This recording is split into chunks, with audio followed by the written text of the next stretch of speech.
6,000 home development in South Hampshire could be built without its own doctor's surgery. The Welborne development north of Fareham has been designated a new garden village, a sustainable development built with all the necessary infrastructure already in place.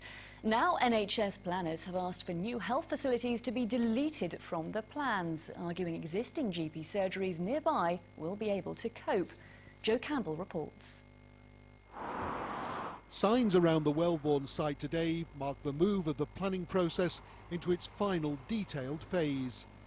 This is no mere field of dreams. With every passing day, the arrival of the builders here draws inexorably closer.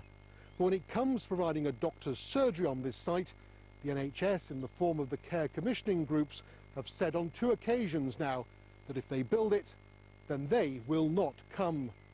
Instead, they say the people who live in the 6,000 homes to be built on this land will instead have to go to existing surgeries in Fareham beyond me here or in Wickham just down the road. This report describes a shambles, quite frankly. This has long been a controversial scheme. Critics say what's happened now vindicates their worries. It just hadn't been properly thought out. The local surgeries are all full. We are, just like everywhere else in the country, losing doctors. We're waiting 4, 6, 8 weeks for a doctor's appointment. We can't just have another 15,000 people dumped in the area over the next 20 years, not without a massive increase in infrastructure. As far back as 2013, the council made plain the aim in the long term must be for all of the primary healthcare needs of Welborne to be met on site.